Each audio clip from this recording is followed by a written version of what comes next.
I want to tell you, Gary's here because everything you see, everything you consume of his is real. He's not making that up. He doesn't have to study to write his books. He lives it. So he's here not because we're paying him, because we aren't, I'll tell you. He's here for you. He's here for all of you. So on the count of 3, I want everyone to get out of their seats and get as loud as you can for Gary Vaynerchuk. 1, 2, 3.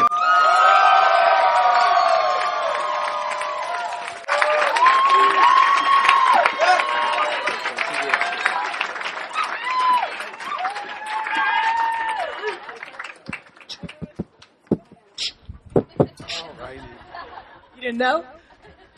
Thank you so much. I'm super pumped to be here. Wonderful, amazing setting. A lot of familiar faces and friends I've had for a long time. A ton of faces that I recognize, which is nice because it's nice to see people are actually using their actual pictures on their profiles, not the best fucking picture you ever took in your life kind of stuff. So it's fun for me to see already 10, 20 faces of people I've been interacting with for the last 6, 12 months. Obviously, you know, the Ask GaryVee show has been an interesting thing for me because it's expanded my reach to some new audiences, and so it's fun to make some new friends. And so, thanks for having me, and I'm thrilled to get going. So normally we like to start these by just kind of hearing about your background. Yep. But I kind of want to take it even farther back than that. So I don't know. Gary just did a recent episode of the Ask GaryVee show with his father, Sasha. It was a personal favorite of mine, but I think it really gave some context, much needed context to who you are and how you're able to do what you're doing and make it look so easy. So tell us about your parents. Where did they grow up, and kind of tell us their story leading up to you. So I fundamentally believe that my parents never should have been married, which is why I'm so special. I really don't think my mom marries my dad if she wasn't a Soviet girl and it wasn't like the old school ways where, like, you know, I really think my dad willed his way into that marriage. My parents are super opposite. I think genetically, I used to think I was 100% like my mom. I've come to realize it's maybe 70-30 now. My parents are so much my heroes. It's crazy. As you imagine, I do a lot of stuff. I know a lot of you have heard a lot of my spiel, so I'm trying to. I like where you went with the first question because I'd like to put out some new stuff tonight. You know, I never have a good answer for who my business heroes are because they don't exist. I really don't have any heroes besides my parents. You know, they came to this country in 1978. This is a very young crowd, but maybe for 1 or 2 of you old timers in here, you might remember late 70s, late in the second half of Jimmy Carter's regime, the economy was shit.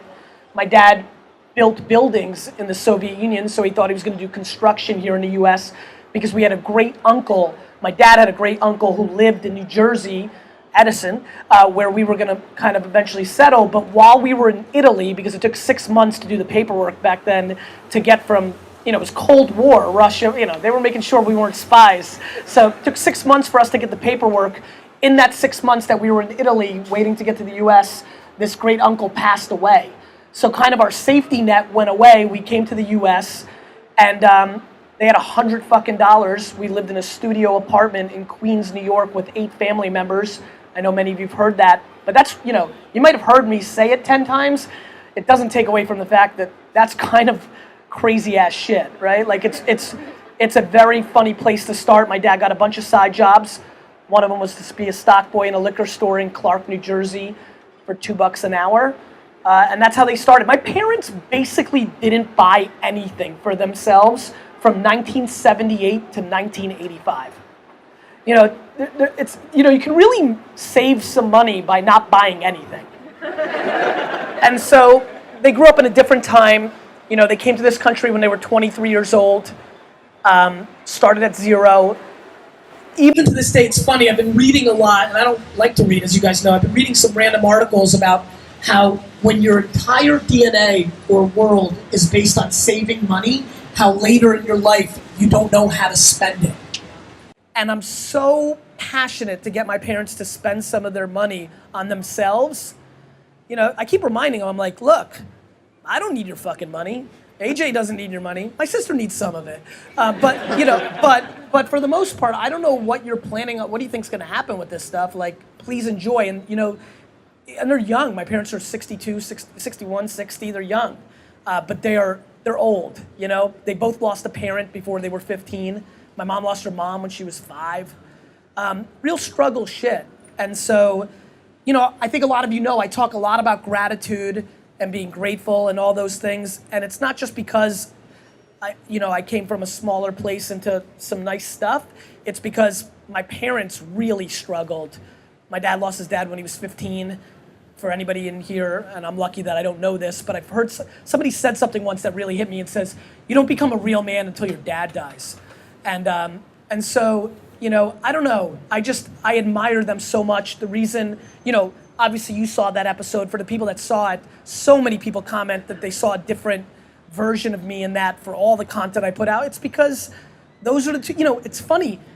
I even tell people now, and this is true, I really don't love my kids more than I love my parents. And I know that's the thing, and that's the politically correct thing to do, and I'm all about Xander and Misha, and I love them with all my heart. And to their credit, I'm starting to love them more every day. But I'm in a place where I just love my parents to such an extreme. You know, and I think that, you know, yeah, I want to buy the jets, but nothing makes me happier than making my parents proud. I'm very driven by making my parents proud. So, when you were a kid, did you really know what was going on? Like, did you understand the sacrifices that they were making, or did that not come until later? No, because I think we all live in your context, right? Like when I got 2 Star Wars figures for my 6th birthday, I thought I was rich, right? Like I was like, what the fuck? You know, like 2? You know, and so no, definitely not. I think it became more contextual. It really, you know, it's really funny. I didn't really grow up, you know, the people that I surround, like some of my contemporaries and business associates, you know, are so foreign to me, you know, like it's crazy hanging out with a lot of the other successful tech people from the last decade. So many of them have such a more, you know, grew up in decent situations. Definitely, you almost always went to really good schools, which I didn't, made a lot of relationships in those Stanfords and Harvards, you know, are definitely more black and white book smart. I'm just playing a little bit of a different game. I think it works for me. I think it's why I feel an affinity towards everybody in this room and why I think they feel an affinity towards me and will schlep and fly. I think I'm playing more of an EQ game. Break that down for us. What do you mean by, you know, emotional intelligence, right? Well, there's only 2 intelligences. You just fucking know shit.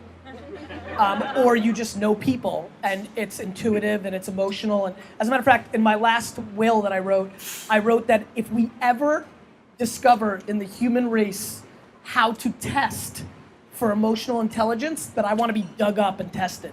Because I think I'm off the fucking charts. All time, baby. And so, yeah, I didn't know. But every day that goes by, it becomes more obvious.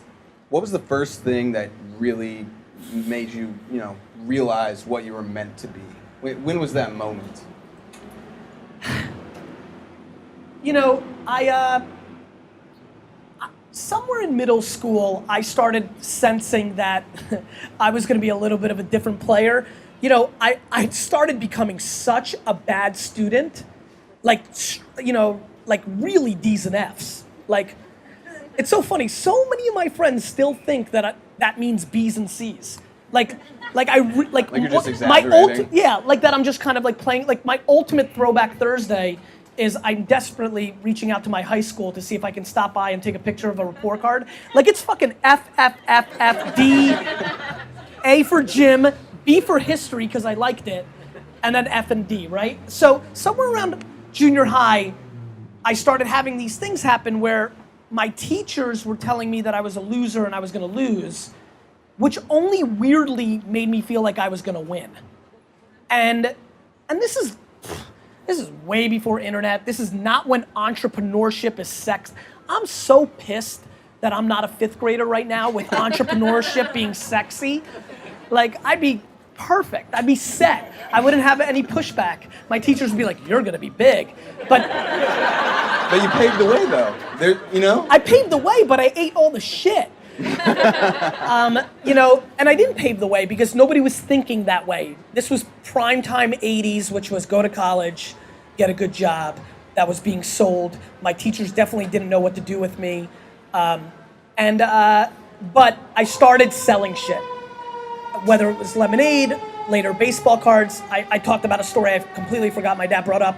The mini flea market that I opened one summer and sold random shit from our house.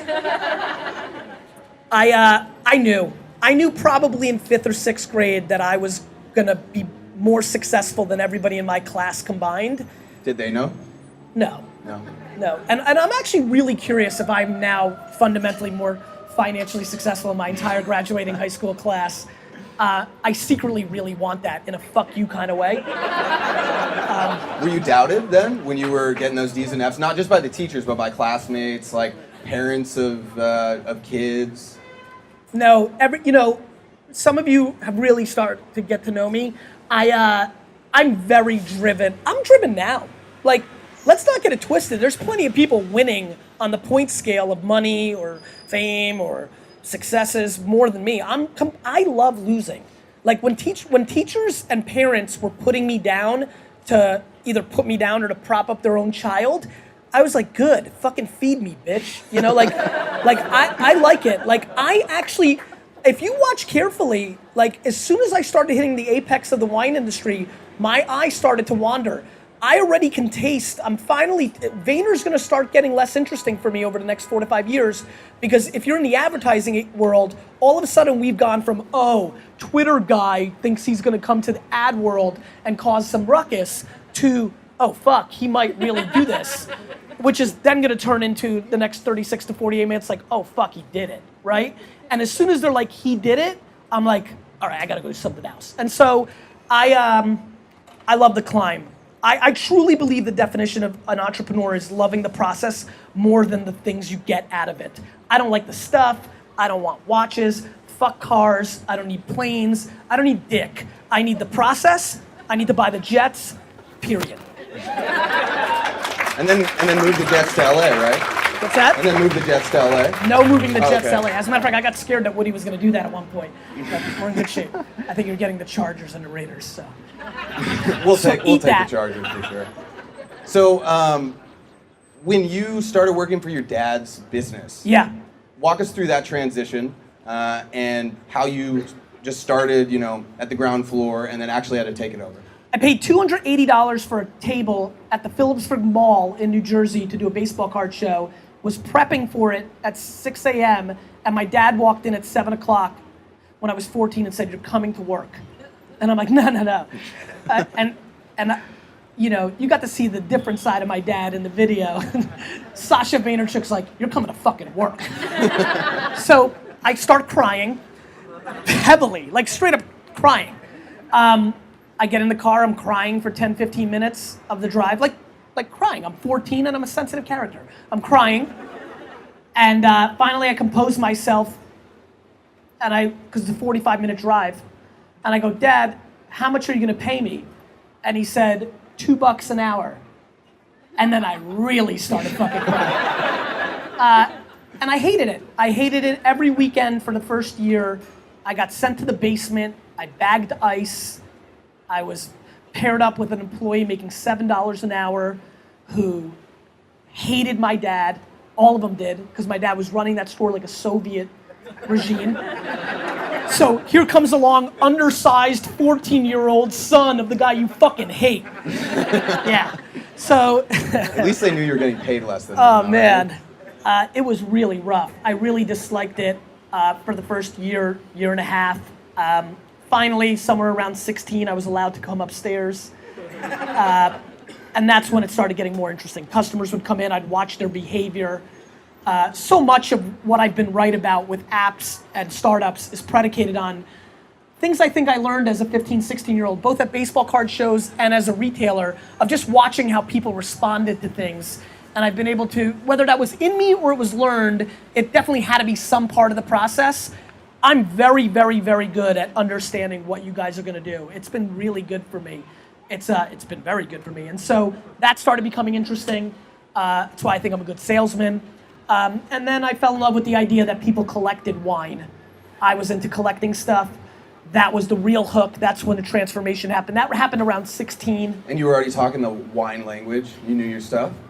I started really knowing my stuff by the 16 to 17, my junior year of high school. I really learned, when you're a DNF student, there's a lot of good things that come along with that, which is you could just walk right into class with the Wine Spectator and read it all day, and your teacher's like, who gives a shit, the kid's a loser. So I was taking advantage of that. Literally, I would literally walk into science with the Wine Spectator, get comfortable, open up the Wine Spectator and start reading as science class was being conducted. And my teacher, Mr. Bager's like, whatever. He was a real fucking Grateful Dead smokehead. He didn't give a fuck. So that's when I got very book smart. And that's when it got interesting to me. I'm like, wait a minute, I will read something if it's interesting to me. It started kind of transitioning, and so that's kind of how it happened. I really felt deep and I had a major plot of not going to college and going directly into my parents' store, but my parents were embarrassed for me not to go to college. And so, Mount fucking Ida College sent a postcard in my mail one day, which I filled out. It was 3 lines, your name, your address, and your phone number. And I never visited. I got an email, my ass. I got a postcard back that said, you're in. I said, phew. And I literally went to Newton, Mass. in August 29th of that year and walked in and had no idea where the fuck I was. I mean, it was insane how checked out before I ever started college was. I would go home every weekend and work at the liquor store instead of drinking beer and hooking up with chicks. I was super focused that I was gonna build the best wine company. And it's funny, right now I have a video going extremely viral on Facebook. It was my talk at USC, ironically. And so there's a ton of people that have never heard of me commenting. And some guy just left a comment just as I was walking here back to loving the climb. He's like, fuck this guy. This guy's just talking about marketing. He's never run a business. He doesn't know how to make money.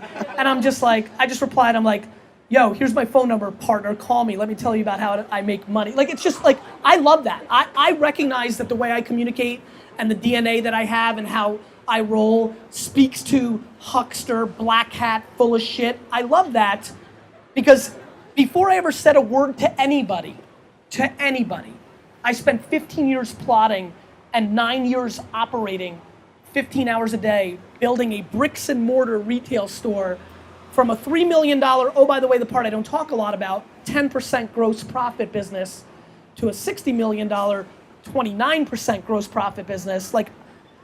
I feel very confident in knowing that I know what the fuck I'm doing as an operator. And I want more people to keep thinking that I don't and that I write books and that I talk because it only feeds me to want to do it again and again and again. And I want that feeling forever. And that's why I don't think I truly believe that I will never really fully capitalize on all the money or all the opportunities because I think I always leave a little bit on the table because I want to keep playing. And I think that's the part that I'm curious about in the audience, which is what's the divide for you between how much do you want to keep playing and how much do you want the fruits that come along with success in winning the game? I find it stunningly interesting that, of course I like having money, but I am equally as happy right now as I was paying myself $27,000 a year at 23 years old because the building of the game, and I really do believe that separates me and the people in this audience that have that from the people that don't, that they think it's a means to an end, that they'll make more money doing it themselves versus working for somebody. And to me, that's the pure definition of entrepreneurship. Thank you.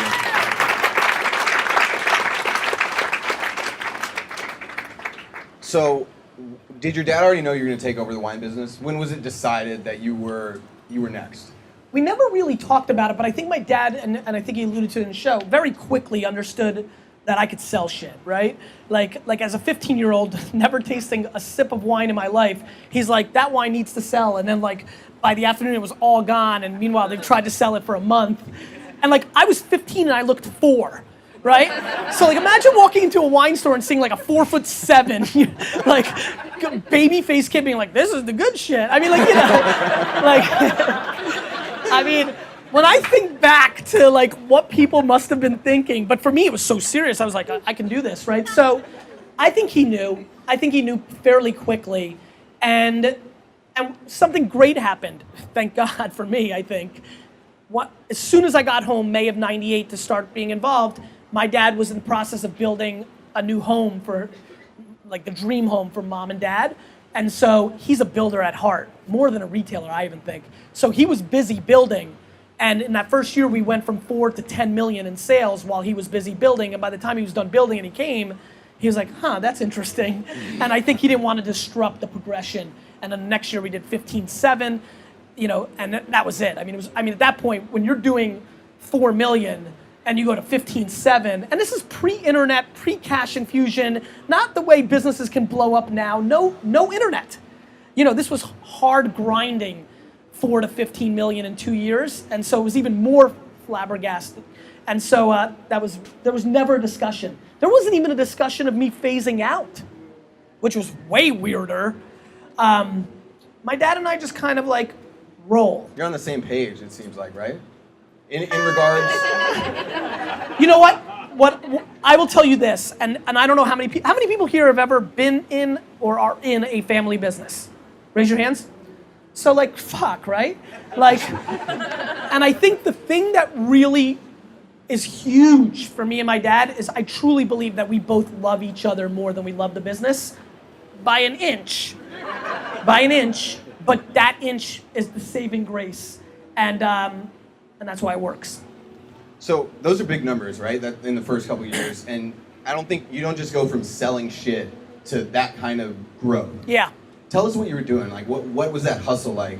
And this is pre-internet, so you were doing something completely different to grow that quickly, right? I was selling shit. In scale.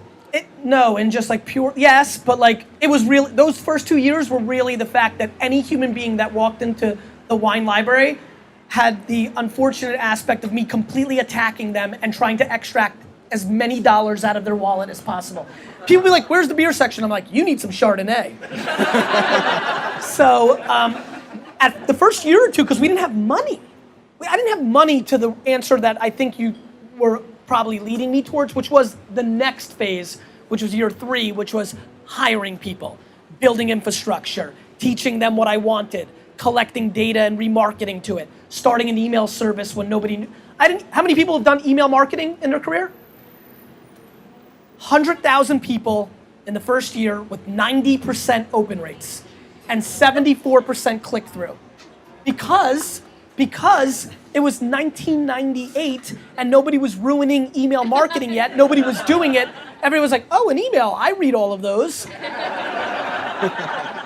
In the same way that Instagram ads come this December are gonna work for the people that move quickest here, but they won't work as well as that email because everybody knows Facebook's working. Everybody here, I see people shaking their head, knows Instagram's gonna work.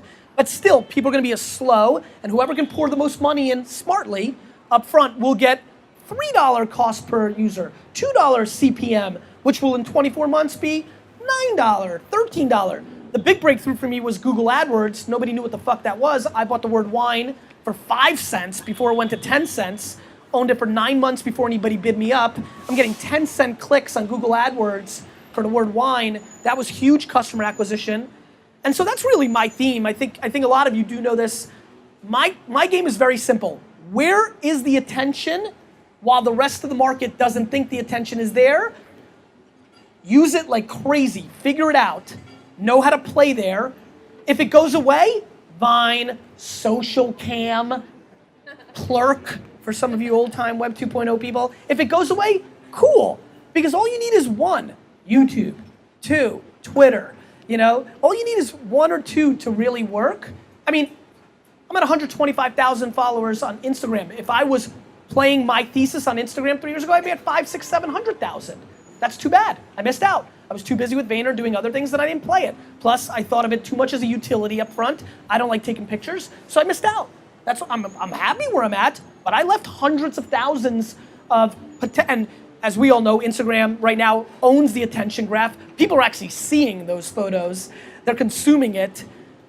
So I have no idea what the fuck you asked, but let's go to the next question. Next question, all right.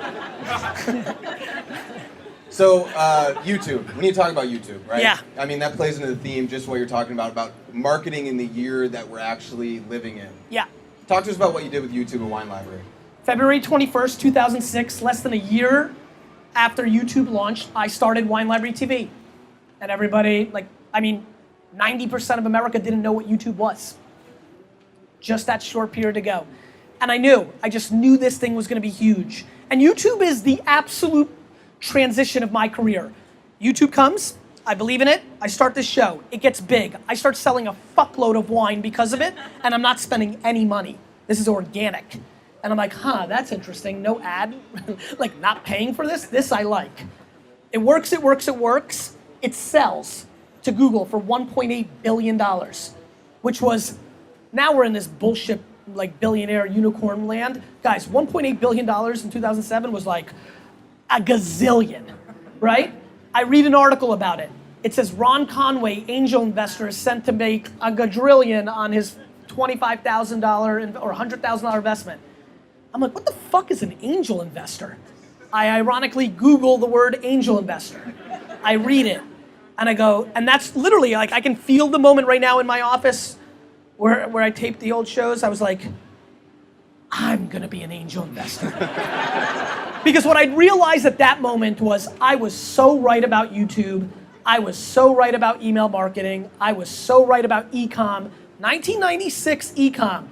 A lot of you were kids. 1996 e-com, people told me the internet was a fad, that nobody in a million years would buy wine on the internet. Literally, it'd be like me telling you, look, I'm opening up the next wine library on the moon, and we're gonna take Virgin flights, and I believe, and that's how people reacted to .com.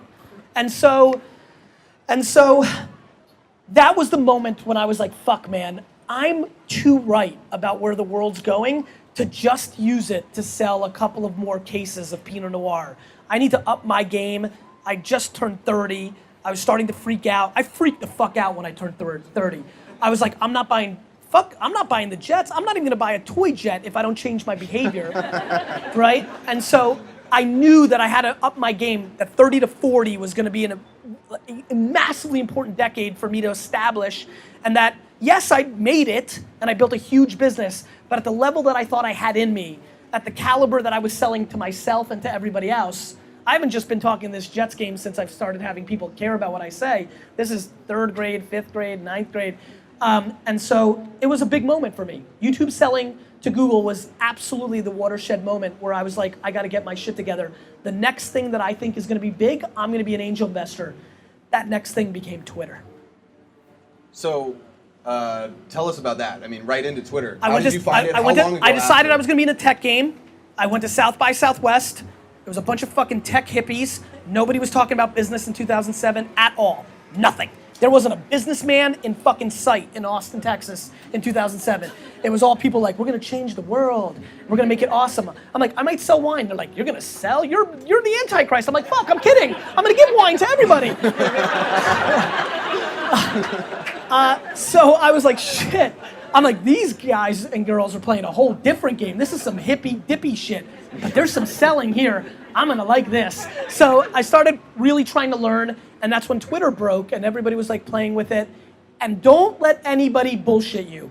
Everybody was like, this is the dumbest thing I've ever seen. This is stupid, who cares? Nobody cares if you eat a hot dog. Who cares if you're eating pizza? What the fuck? This is stupid. And I was like, wait a minute. I think this is like email.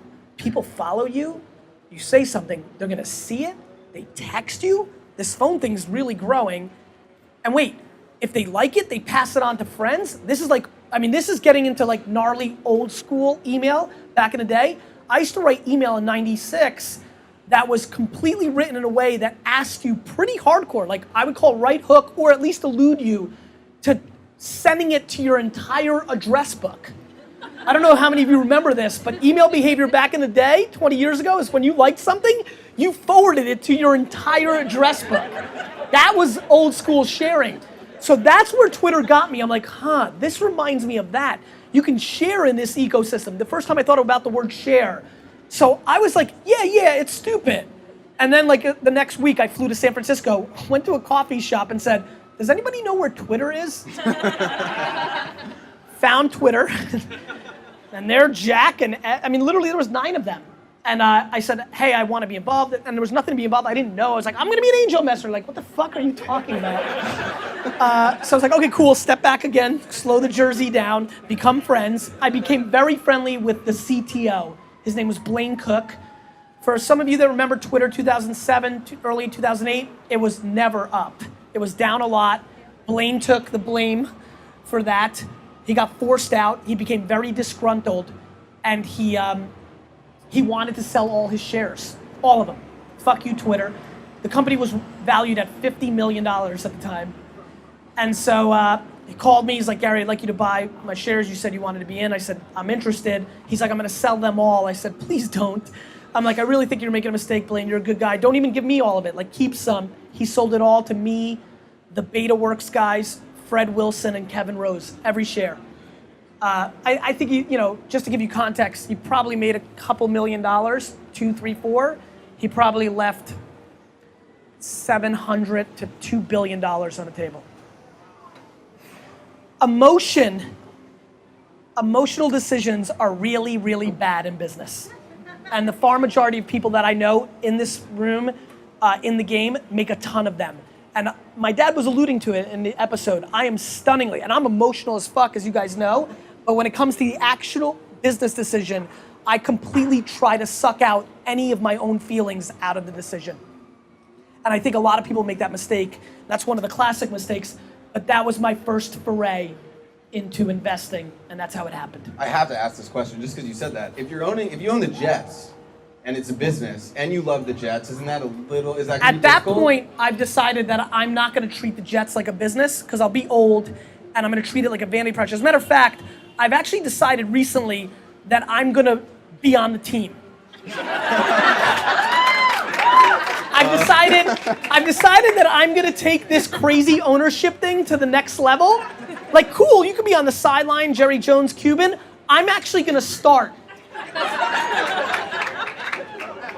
So we'll see how that goes. Middle linebacker, right? Linebacker? No, like maybe like quarterback. I'm actually gonna dress up for a game. I'm completely convinced. I don't give a fuck. Let's make it happen. That you should tweet that so that we can get him on the 40-man roster. So that's how it started. Then I made a video. I got offered a TV show. How many of you remember me from the wine world when I was doing that? So I got offered a Bravo and Food Network. Bravo and Food Network in 2009 were fighting over getting me to do a TV show about wine. And the offer got big. And I wanted to go to Bravo because I thought Bravo was on the come up, right? They just had Queer Eye. It was just starting to happen. Food Network was too food. I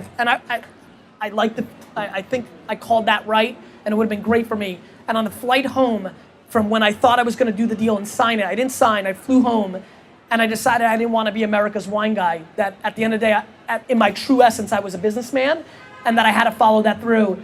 I landed at 6 o'clock. I emailed and said I'm not going to do the show. And that was that afternoon I launched GaryVaynerchuk.com and made my first business video. The third business video I ever made was Facebook should be worried about Twitter, and ranted about why I thought Twitter was this up and coming platform. It went viral inside of Facebook. Dave Morin, the head of platform, emailed me, said, Mark asked me to email you. Would you come to Facebook and talk about why you think this? I flew to Facebook, spoke in front of, what year? This was 2009, spoke in front of their 400 employees, and did my thing, went well. Mark came up to me and said, can you have dinner tonight? We had dinner, we hit it off, started friendship, and a year later, I bought a shitload of Facebook stock from Mark's parents, and that was my second investment. And then you had already wrote Crush It by this time. I bought Facebook, I had just written Crush It. That's right, I wrote Crush It. I started VaynerMedia in May. My daughter was born in May. Crush It came out in October. Crush It went crazy, which changed my speaking career, because at the same time that summer I gave I gave a talk, the whole, Smurf It Up thing that I know a lot of you have seen. That went crazy because Ted kind of grabbed it and ran with it, and just a ton of fucking good shit happened in 2009. I'm down with 2009. And that's why Vayner took 2 years for me to get involved with. I was so busy being GaryVee with Crush It and speaking and invest. At this point, I'd invested in Tumblr in 2009, December 2009. How about this for how different the world was? Tumblr's B round that I invested in, B, Series B, was a $14 million valuation. Now, like 2 random people in this room with an idea want 10 from the get. Tonight. So, yeah, those were the first 3 things I put my money into. The next 2 were Buddy Media and Wildfire. I was on a roll. I mean, when I wasn't an investor, I was much smarter. Were there losses in there though? Yobongo. I lost a fuckload of money on Yobongo, and Yobongo kills me because Yobongo is in essence what Tinder is what I wanted Yobongo to be. I loved that fucking company. I'm so pissed. Yeah, there was losses, but not. I mean, my disproportionate wins happened in 5 of my first 8 investments. I've gotten stupider. Well, because Twitter was kind of this polarizing idea where a lot of people thought, oh, this is dumb, but it really did hit it and go big. Did it change the way you looked at new companies? Did you think, okay, even if I think this is stupid, there might be a market for this, or this might be something I should look at again? No, the thing that's working for me, even though I've gotten stupider, I think I've got a couple of brewing wins and they have to play out. I only bet on 2 things. Do I believe in the thesis? Like I personally, me, Gary, believe in this? Or 2, do I disproportionately believe in the jockey? Do I believe so much in the entrepreneur that even though I think the idea is dick, even if they lose, I want to make sure that we're homies for her next idea, and then thus I'm there. And I think that look, Odeo didn't work for Ev. All those investors that bailed on Twitter are kicking themselves, and that one's crazy because he already sold Blogger to Google. He'd already been a proven winner. To me, I think there's so many first-time entrepreneurs in the game. Meanwhile, for the same price, I can bet on people that have had 2 successful exits. And not that, look, you're gonna miss out. Look, Snapchat, Pinterest, these are first-time entrepreneurs. So there's all kinds, but to me, it's only 2 things. I believe in this thesis, virtual reality. Virtual currency for 8 to 15-year-olds because they can't pay yet, that's not using their parents' credit card. Massively interesting to me. Smart technology on every product in the world. The box market. I still think the box market is grossly undervalued. Birchbox, BarkBox are killing it. Everybody, I think people don't realize how good of a model that is. So, media and commerce, Thrillist and Jackthreads. If I believe in the thesis, I'll bet.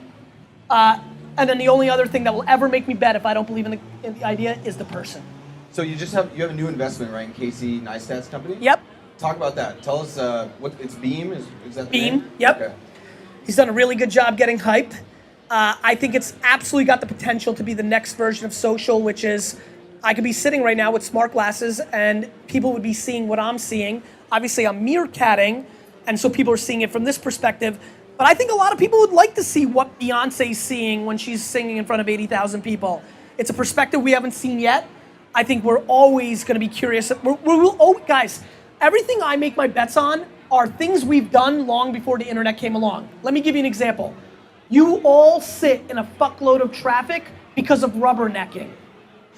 We're that nosy. It's just a fucking car on the side of the road, but we have to fucking look. Right? And so, reality TV happened before. This all makes sense to me. So that, Mimi, I think, has a real shot. Casey is extremely talented.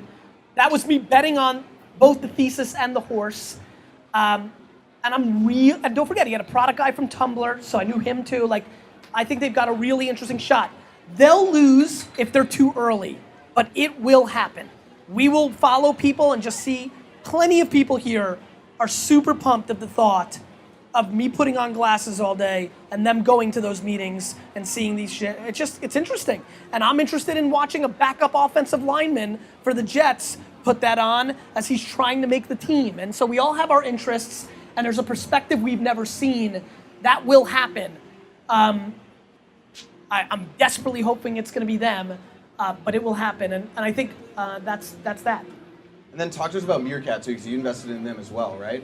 How'd you find those guys, and then what's happened since then? I've been following Ben, the entrepreneur, for a while. He had VU, and the Israeli entrepreneur that I've been fascinated by. Ben reminds me a lot of Dennis Crowley. You know, Dennis, before he did Foursquare, did dodgeball. There's certain entrepreneurs that have a tick about a space. Ben has done two things in live streaming before he did Meerkat. And I like that, right? Like, I'm like, this is an itch he needs to scratch. He's not going from, you know, from drone racing to selfie app to bubblegum app. Like, this has been where he's playing. When I invested in Meerkat, I already knew that Periscope was a day, and ended up being 2 weeks, but I knew that Periscope was gonna launch any day.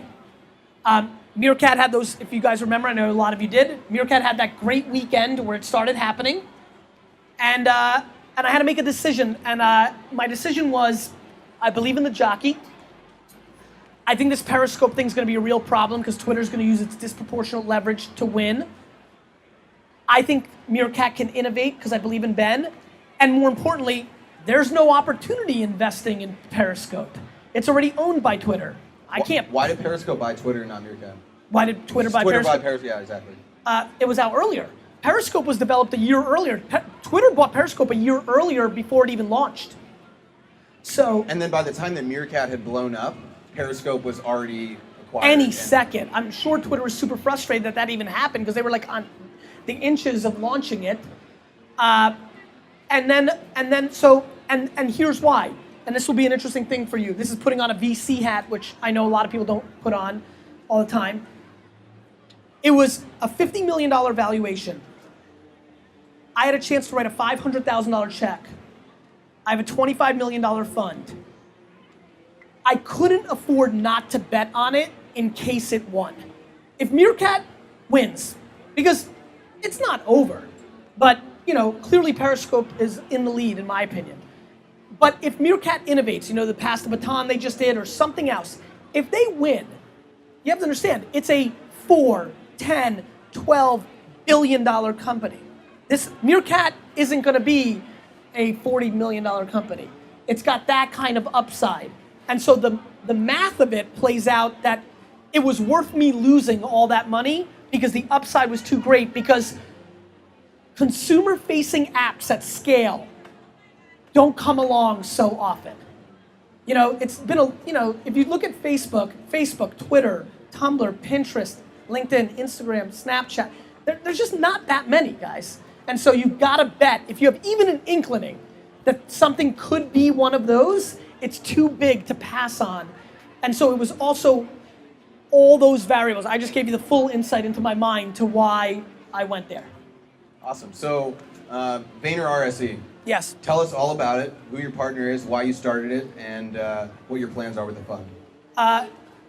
AJ's my brother. He's 11 years younger than me. He's my partner in VaynerMedia. And I knew at some point, you know, he got married a month ago. I knew he was very serious with his girlfriend. I knew he would somewhere around 25, 26, 27 start thinking about his financial world. So I always knew in the back of my mind that I had a year or two or three to really rev up VaynerMedia's revenue. And I knew that there would have to be some sort of event so that AJ could get some dollars and start his life the way he wanted to and the way I knew he wanted to. I never wanted to sell any of Vayner. Matt Higgins, the former president of the Jets, who was our first client, went and started working for the Miami Dolphins owner, Steve Ross, who's also one of the biggest real estate developers in the world and is also the 176th richest man. He's worth $4.6 billion. And from day one that Higgins went to Ross, he knew how much of a secret weapon I was for him. I told him Twitter was gonna be big. I told him Uber was gonna be big. You know, this is, by the way, being right is the greatest leverage of all. Like, you know, never waver if you think you're right. Always have conviction, because if you're right, it becomes disproportionately valuable. That's what happened with me with Matt. Matt became massively influential with Steve. They wanted to do things outside of real estate. He started courting to buy Vayner. Vayner went from 3 to 7 to 14 to 23 to 4. I didn't want to sell, but what happened was I was writing a lot of personal checks. I was starting to think about, did I want to start a fund? And we were able to put together a deal for Ross to buy a minority share, put up all $25 million into a $25 million seed fund.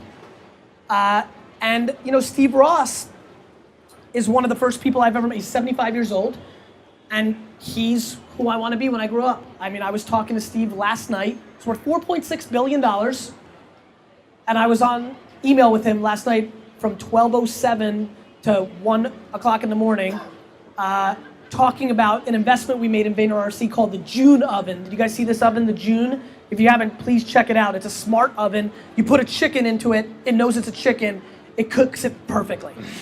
So I was talking to him. It's a different space for you. Yeah, I mean, but it's not. If you heard things I love, smartification of everything in the world. Ovens are shit, make them smart, they'll cook our stuff perfect, and that's gonna work.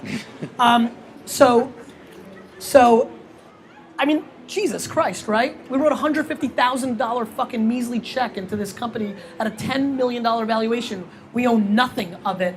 He's worth $4.6 billion, and we're going back and forth on email to try to make it successful at 1 o'clock in the morning. That's fucking rad. That's loving the game more than the stuff. And so I never thought I'd have a partner in my life outside my family, but the right guy came along. And I'm enjoying it tremendously. And I'm raising another fund right now actively because we've spent most of the money because I put it all into Snapchat. And that's what's going on. So taking a step back to VaynerMedia. Yeah.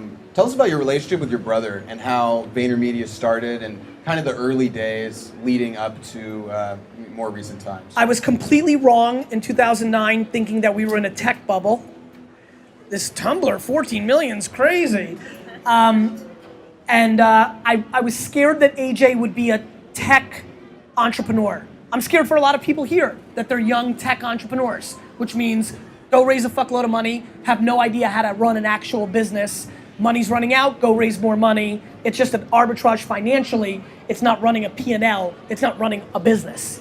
I'm completely convinced that 98% of the players in the space, I'm talking about 98% of this room and our overall space, get wiped out when shit hits the fan from tomorrow to the next 5 years. So we are in a bubble right now.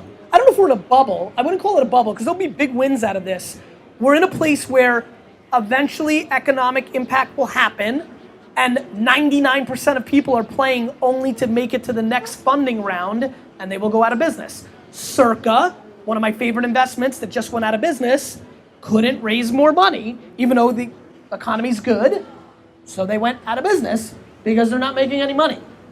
I didn't want my brother to be that guy. I wanted him to know how to run a business. And so brands were pounding me after pre-Crush It, after the Web 2.0 talk, and I had 300,000 or 500,000 or 800,000 followers on Twitter when Pepsi had 9. And so they were pounding me. And I just decided, this was a good opportunity. Agency life is a tough game. It's a P&L game.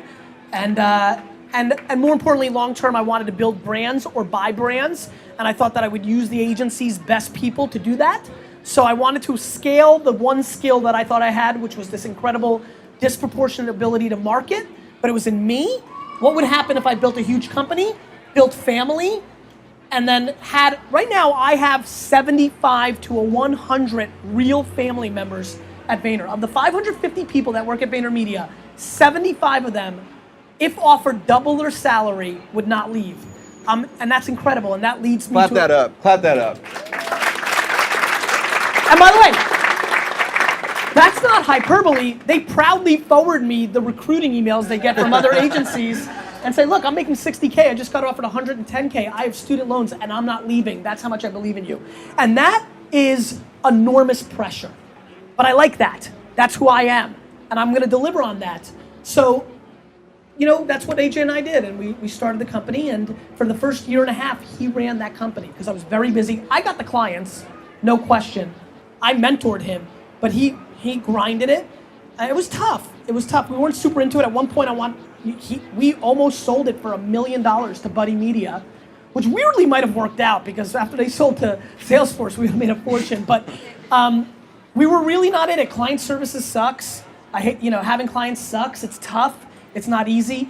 I'm in meetings talking to social media with a 25-year-old brand manager who took one social media course at a college and they're trying to tell me, and I'm like, get the fuck out of here. But in August 2000, here's a story I've never told. In August 2011, I just stopped Daily Grape, which was the next version of Wine Library TV. I did 80 episodes of it. I knew I was done with wine video, so after 5 years of wine video, I stopped. I was fading out of day-to-day operations of Wine Library. I built the infrastructure, and I had a decision to make. You guys are gonna love this.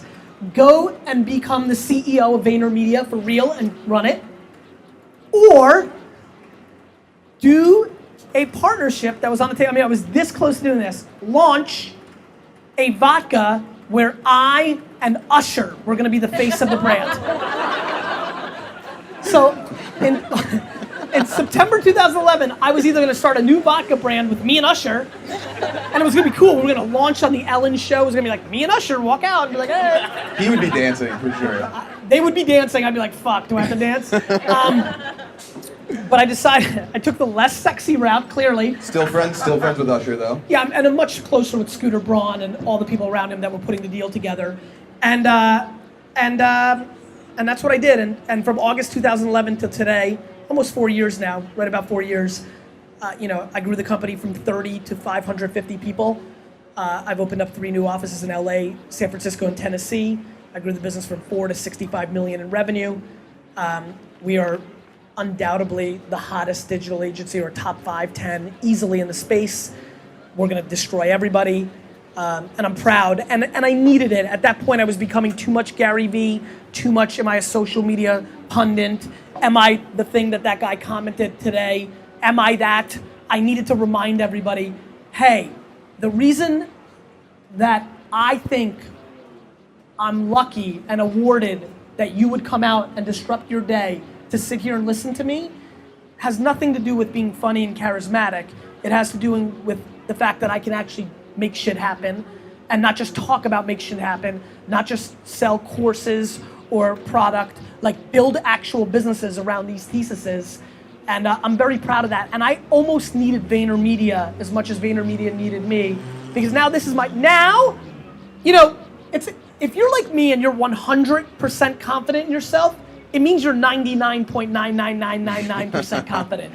It feels nice to have a second rodeo where in 2 minutes, I took a company from 3 to 65, 70 million, no cash infusion. When Ross bought into Vayner, that went directly in mine and AJ's pockets.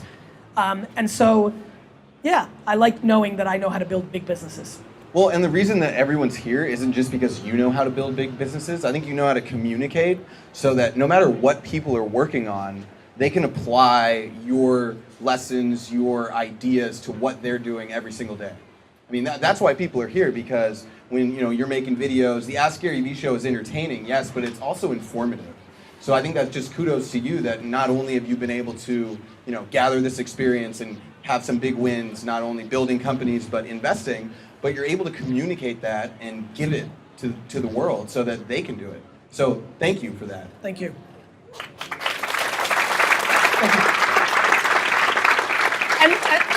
And look, it's super, it sounds nice, right? It can sound noble, but I just want everybody here to know how thankful I am for you guys. I feed off of it. I mean, look, I've got that vanity, showman, need. My mom instilled so much self-esteem in me and said how great I was all the time. I think that I crave it at scale, clearly. No, but it's incredible how much happiness I get. Both, you suck, you're full of shit, because that shoots the competitive part of I'm gonna fucking kill you, right? Or you mean so much to me, you've helped me, or I like this. Or this guy, Adam, stand up, Adam. This was really funny. Today I was at, keep standing. Today I was at Vayner, so I knew I was doing this, so we did the VaynerMedia 6-year party, and we did a scavenger hunt in Venice with the team, and one of the things that we had to do in this app for the scavenger hunt was to find somebody named Bob. So I had a sign that said Bob, and Adam was looking, and I'm like, are you Bob? And he looks and he's like, no, but are you GaryVee?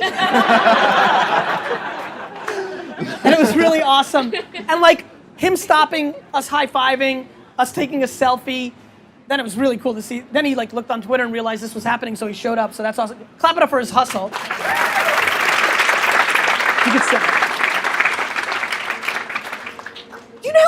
insane of a feeling it is to have somebody take videos that they're on a plane coming to see you, or to be riding a fucking random bike and be like, are you him? It's so over the top. It's something I could never take for granted. It's why before we start, instead of being over there and thinking I'm too cool for school, I'm gonna come over and sign every fucking book and take every fucking picture and do as much as I can, because I'm so grateful, I'm so flattered, I'm so humbled. It's so insane, it's so incredible. I love the interaction. I learn from it too. I watch what people respond to. What did they get value out of? What didn't they respond to as well as I'd hoped? It helps me learn behaviors, thoughts. A lot of you have taken note of like the hacking I've been doing on Facebook video, where I'm asking for you to click. Much bigger results because it's a feed and there's no volume. It's worked. We've now applied that to clients at Vayner that have gotten much bigger results because of it. So I'm always gonna be, the funny thing is I stand in front of my company like this, and I say this proudly. I tell them, I just want you to remind all of you, the old man here, me, I'm better at social media than all you fuckers. And one thing I take enormous pride in is I am a practitioner to the bone. I do my shit. I do what I talk about. I use my Facebook mentions app, and when you're saying something about me, I go into the comment sections and say thank you. The amount of people that are social media experts in the space that have absolutely, in black and white, because you can follow all the actions, in black and white, don't follow up what they preach in their own behavior is ludicrous, and it's true, and that's worth a clap up, because I think, and to the point of that guy who made that comment about me, I'm surprised how many people follow me and follow some of these people and equally give daps, because I don't think people take the time to actually look at what people are doing, and that speaks to why there's cynicism around me or anybody else. And I think as a marketplace, we've done a poor job in siphoning out the wannabes from, and that's why, and that's fine, but I'm fascinated by that. It speaks to us not doing enough homework as individuals, or other things are valuable to us. And not that look, there's plenty of people doing it right besides me, but there's plenty of people at the top of the pyramid right now that get accolades that I'm stunned at the admiration around them selling really low quality stuff, regurgitated stuff, and then charging for it on stuff that's commoditized. It's an interesting landscape to me. Well, and you talk about it in Jab, Jab, Jab, Right Hook. I think that one of the posts that you have in Facebook is Lil Wayne. And right now there's, I don't know if you know this, but there's probably 10 artists in the same kind of category, reaching the same fans, that are just regenerating content. And they're doing exactly what you talked about in the book. They're kind of shooting themselves in the foot and trying to run a mile through social media. And I think that the reason that, I'm going to jump in real quick because I want everybody to hear this, because I think this really matters. The reason it's okay for Lil Wayne, and I'm not kidding, you don't have to be great at social media. Guys, Apple doesn't even do social media. Like, the reason it's okay for Lil Wayne is because he's a fucking sick rapper. Like, what he actually does for a living is good. And so maybe he's not great at marketing it the way that we think there's a lot of value in marketing. What I'm saying is there's a lot of people that are marketing, what they're selling isn't good. Like, to me, I don't mind, this is an example of Lil Wayne not doing good marketing and he's leaving upside, right? But he's Lil Wayne. So it matters much less, and that's the point, right? Like, you can win on being a great utility or a great part. Like, if your burger is delicious, like, that's a good place to start. Like, the amount of people that are like, I'm killing it on social. I'm like, yeah, but you're selling the worst fucking bracelet of all time. Like, please, we're talking marketing, but please understand. The product you're selling is the variable of your success, right? Like if your product is shit, there is no great marketing that's gonna save you. As a matter of fact, this is really interesting. As a matter of fact, if you're great at marketing and your product's shit, it actually exposes you quicker because you have more awareness to how sucky you are. So what happens when do brands come to you and their product is shit and you tell them that? Or are most of the brands that work with Vayner? Yeah, we're so expensive that like we may not like them, but these are companies that are like selling billions of dollars worth of stuff. So usually it's more that they're just spending money on dumb shit like TV commercials. And when you're sitting down with a 25-year-old, marketing person in one of these big companies, how often do people actually disagree with your ideas? Very often. Most of my clients go through business school and are taught about marketing behavior that existed 15 years ago and are in organizations that reward that behavior. And so, as a matter of fact, the far majority of my clients don't either know what the fuck I'm talking about and or actually deeply disagree with it. What's been good for Vayner is I've been so right about a lot of stuff that, certain clients believed. They've gone to our Pepsi client went to Mondelez, which is the former Kraft, Oreo, Bubblicious, Ritz. So he took us along, so only now do they agree more, but the first 5 years we were selling something. The most impressive part of VaynerMedia's growth is we were selling something nobody wanted to buy. I'm being dead serious, which is why we're so set for ridiculous growth. Why we're set to be a $200 million company in the next 2, 3, 4 years, because now people actually do want to buy this stuff. So almost always, which is great. I mean, listen, if they disagree too much, first of all, I'm not going to be in the room if they completely disagree, right? They're busy too. Yeah.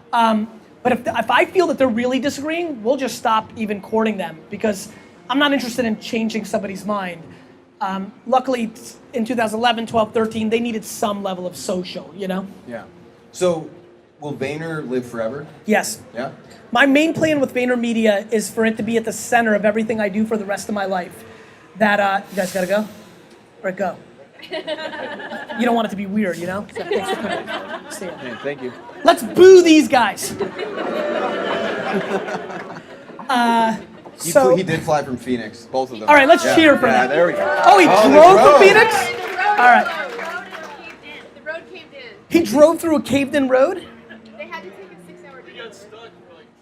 All right, let's clap it up for these fuckers. Fine.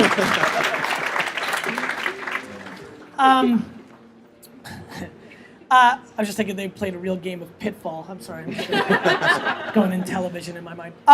So, what were we talking about?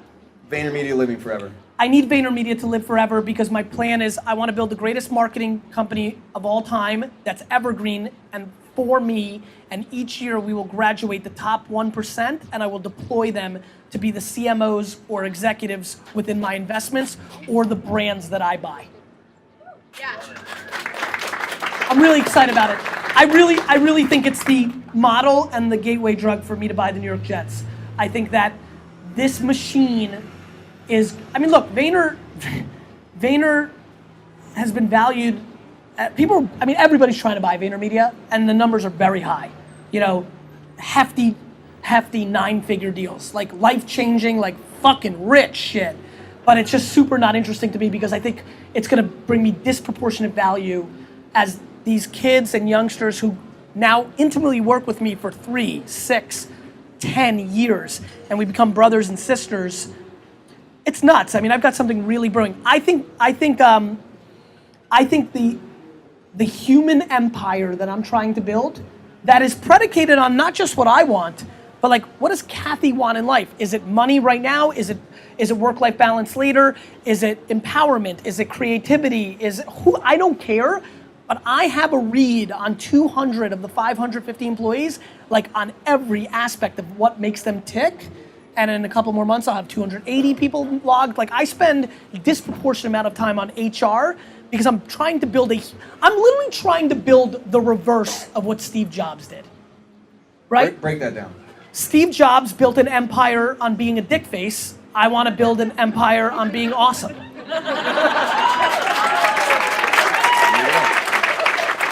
And he got away with it because he was great at other things, but it wasn't in him, like he wasn't thinking about and by the way, far more people, and I'm talking 98% of people believe in his version. I disproportionately lose on betting on people in the short game, but I just have a funny feeling, 1, for my own soul, it's just the only move I'm gonna be able to do, but 2, I can start seeing for the first time some interesting things in the tea leaves that have me very excited about the disproportionate ROI you get by building a true family over the long haul.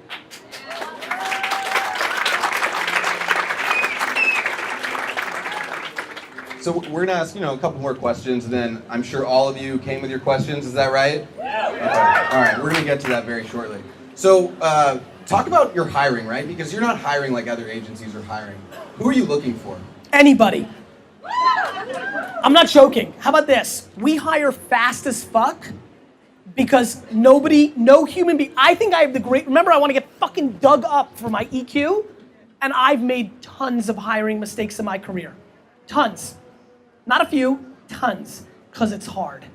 So I'm a big believer in hiring fast when you're growing. Make it very entrepreneurial.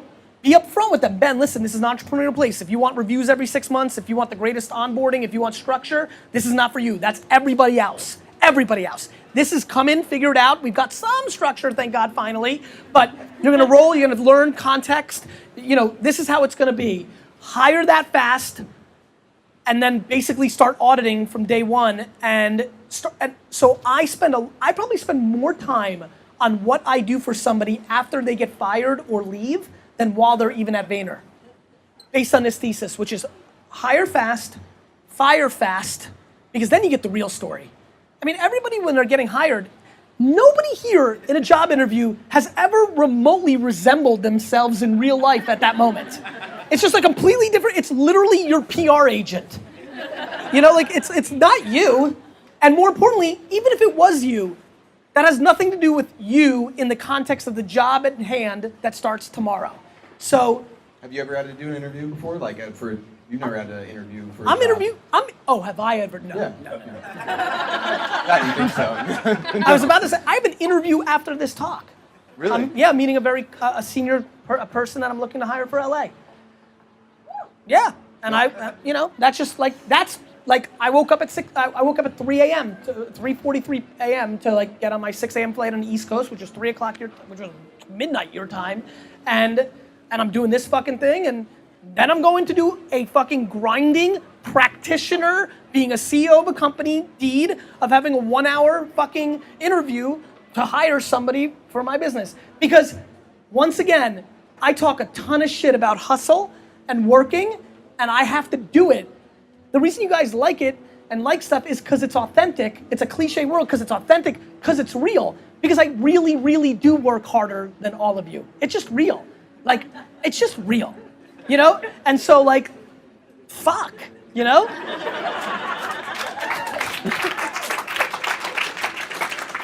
So recently, you talked about on your show that you've taken your health more seriously. Yeah. And we have people like Peter Thiel investing in life science. Yes. Do you want to live forever? And yes. If so, will you start investing in the space?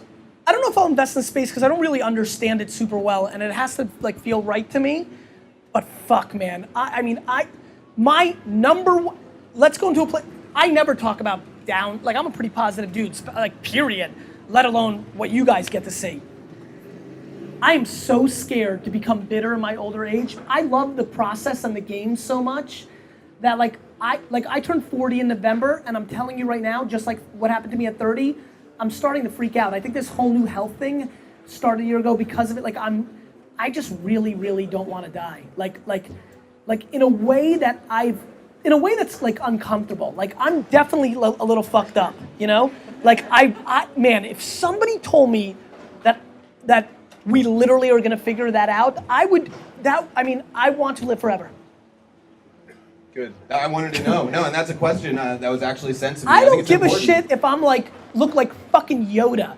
That would be cooler, I think, actually. Yeah. I just want to live. I said this. How many of you guys saw my Monday morning rant video?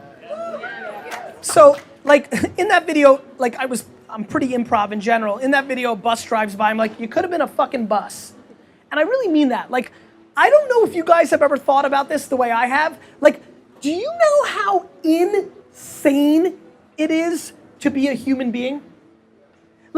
I don't know. I don't want to get all zenny here for a second, but please do. But let's just take a step back. What if your mom was just tired that night?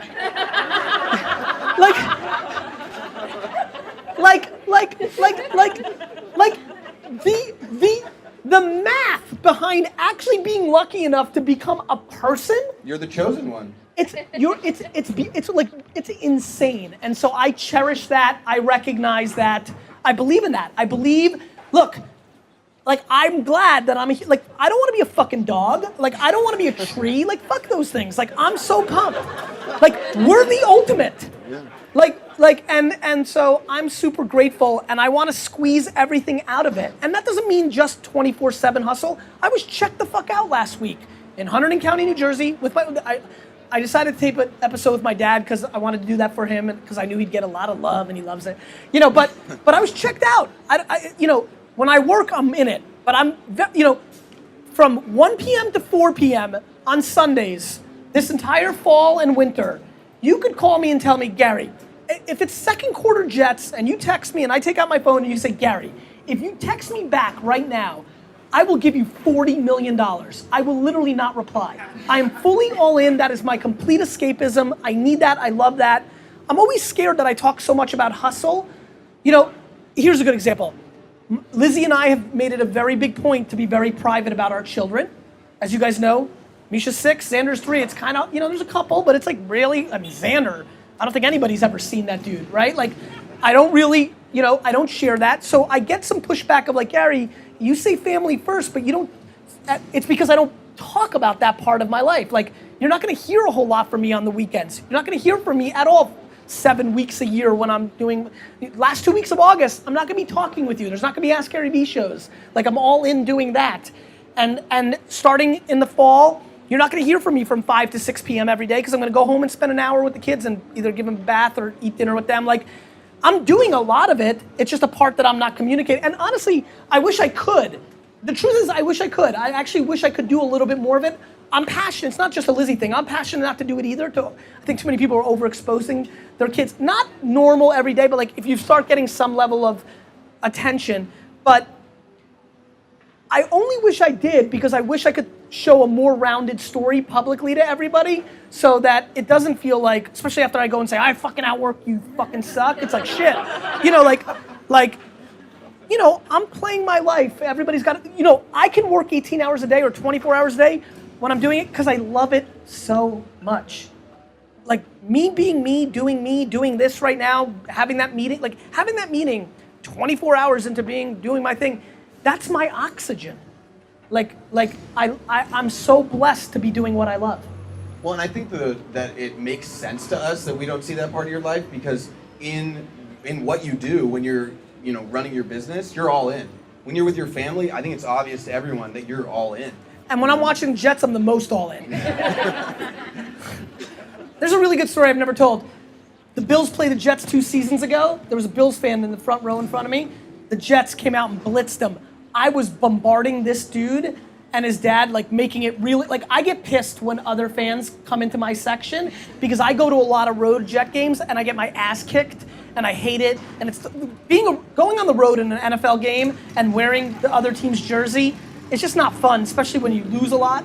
And so I try to make it uncomfortable for the opposing fans. So anyway, no big deal. I really fuck with this guy. Like, you fucking suck. Fuck, Buffalo's a shit city. Fuck you. All this stuff. This guy's like 27, right? And his dad. I make it really like get the fuck out. The Jets are blitzing him too. It's like 31. Like Jets had a wonderful afternoon. I'm like, get the fuck out of here. Leave now. Like they leave. He's super uncomfortable. I'm literally the worst version of myself as a human being as a Jets fan. There's no doubt. Everywhere else, I really feel good about the way I roll. Jets.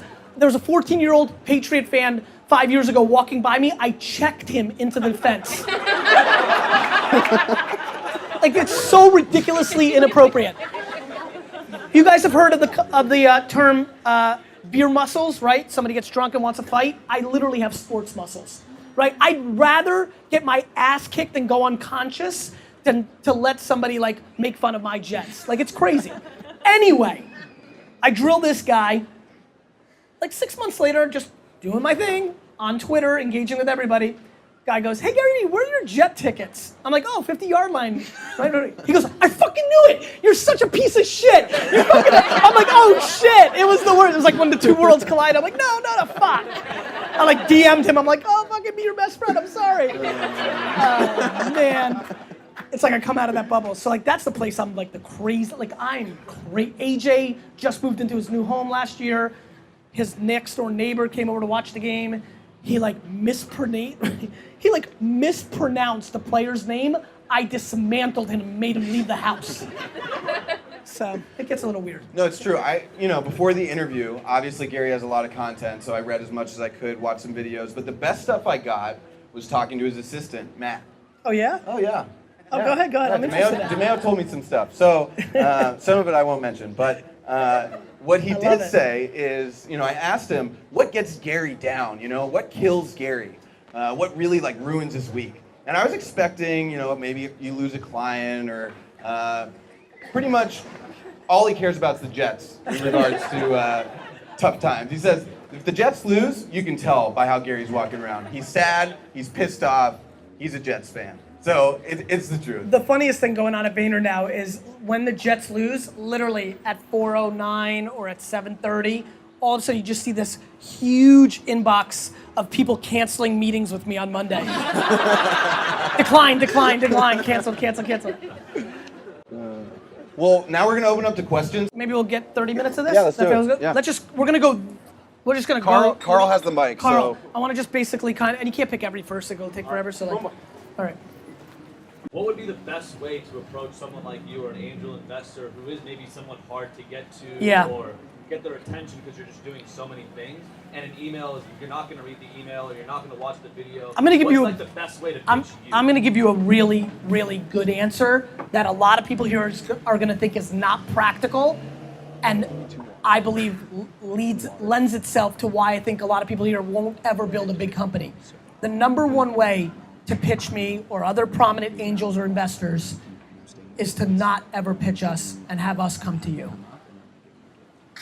It's just so crazy. Like, first of all, the amount of people that are really good investors that are investing right now on things that don't have traction is very far and few between. What you should recognize, in my opinion, is, oh my God, there's a lot of people that want to be angel investors now because everybody wants their Facebook. There's a ton of dumb money running around. I need money.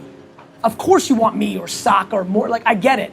But fuck, first let me sell the guy who made a lot of money in real estate who's gonna give you 100,000 because you're his Mark Zuckerberg, right?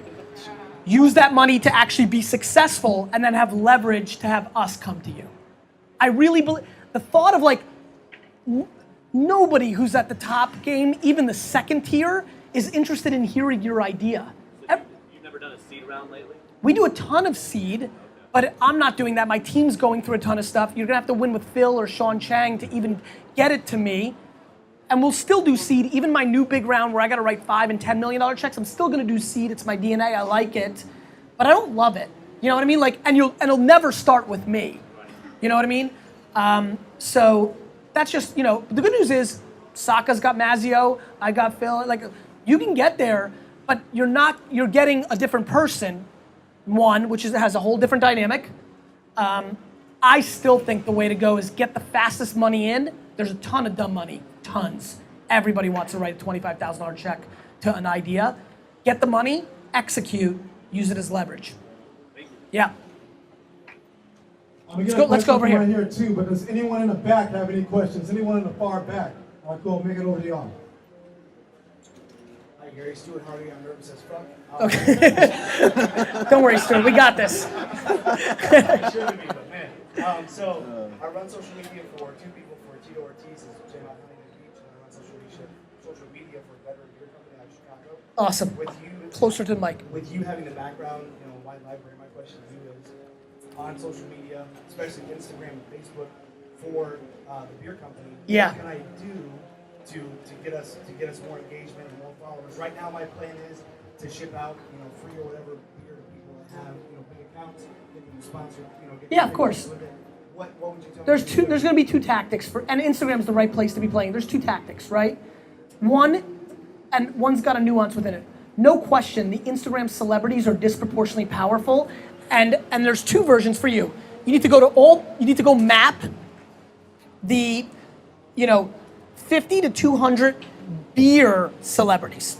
And these are people that are going to have 1,000 followers, 4,000, 9,000. Then you've got the whole world of like very attractive women. Can you get one of them and pay them $5,000, $10,000 for them because you can get a huge play there? And then there's a whole bunch of mix of everybody else. And so you've got that world. Influencers is an incredible gateway to awareness, to customer acquisition. The arbitrage around that is gonna come in the fall, winter when Instagram's got an ad product and you can use Facebook's entire back end and you'll target, craft beer enthusiasts and you'll show up in the feed and you're gonna use money that way. So Facebook's gonna get your money, influencers are gonna get your money. I think that you need to be smart about other things, including way too many people are being lazy and not getting educated on the 5 to 10 hashtags that they should be putting into every post that gets them organic. So, those are very simple, hardcore tactics. Go ahead. Yeah. Has nothing to do with it. How many more quote pictures do I have to make of you to get you to hire me? How many more quote pictures of me do you have to make for me to hire you? Yes. So do you live in this area? Yep. Well, listen, we're about to hire an outrageous amount of people in LA because we have a lot of new business coming. So you should email me personally at Gary@VaynerMedia. Here's what I can promise you. I will fast forward your process to getting that bat. You got it, man. Stay here for a while. Go to Dan. Let's stay in this area. Stay here and then we'll just keep going. This way you don't have to bounce back and forth. Thank you so much. Gary, first and foremost, I just want to thank you. I want to thank you because that macho man, that Ultimate Warrior Hulk Hogan thing you brought to me at VaynerMedia's office in New York when we met is still one of my favorite things in my office, so I appreciate it. My pleasure. What I love is actually meeting people and learning from them. And one of the biggest things, rather than a question, I just want to say that I really learned that you're a real person. Because over the years, I've met a lot of high-profile people, and you find that they're one person on stage, and when you get to meet them sort of off stage, away from stage, they're a completely different person. Yeah. And in the 30 minutes that we met, we chatted a little bit, I really found out you're the real guy on stage as much as off stage. And that really fired me up even more. And then I got on a plane from Toronto at 6 this morning to fly here just to be for this. I'm flying right back tomorrow. So all I want to do is thank you very much for everything you do and inspiring everyone here. Thank you, brother.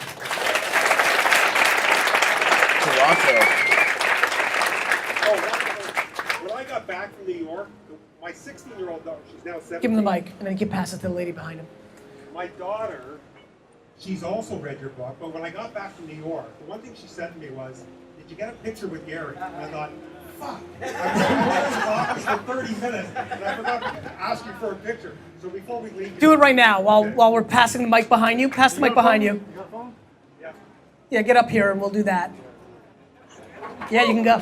Okay, I just want to thank you, first of all. I just found out about you just earlier this month, and I'm aware. We engaged a little bit. I know this. Yeah, thank you so much. So I've been completely tunnel vision in my... Give me 13 seconds. Thanks, man. Good to see you. Go ahead. I've been completely tunnel vision in my life and my career, and so I have absolutely no social media experience. I just joined Twitter a couple weeks ago. Yep. And so now I'm finding I want to go into this whole new industry. Is it better, do you think, for me to align with, because I just read Crush It, I just heard it on audio last night. Thank you. Is it better for me to try to learn this out organically? Because I love learning. I've been obsessed with this Sure. since I started, and I love it. But is it the whole go slow and speed up because you got to go faster? Is it better for me to align with someone who knows what they're doing? Always, right? Like, who do you want to learn basketball from? LeBron or fucking LaShmam, right? Like, so always. I think the more interesting part is, and this is where I think, we can connect on this. I also, as you can imagine, as you're getting to know me, I get super pumped. But the reason I think I've been successful is as soon as I get super pumped, I get super slow, right? And so look, everything's gonna be there. The nice thing about this space is you might be behind on Instagram and Pinterest and Facebook and Twitter and Tumblr, but tomorrow, Shmooga Mooga is gonna come out and you have just an equal chance as I do to be good at it, right? Meerkat came out. A lot of my fans are the disproportionate leaders in that space because they moved quickly. I mean, literally, the 10 people that are winning on Meerkat are literally people that were watching Ask GaryVee during episodes 60 to 80. It's crazy for me to watch. So I tell you two things. slow is always better. It just is. Slow is a more guaranteed factor to success than fast. Fast feels better in a lot of ways, but my answer would be slow. I think you should follow a lot of different things, see what feels right to you. But most of all, don't be a headline reader. Be a practitioner. Get every account, try things, follow people, do things, put out content, taste it. Thank you so much. You're welcome. We're off to Twitter. Go out to Twitter. Have the mic.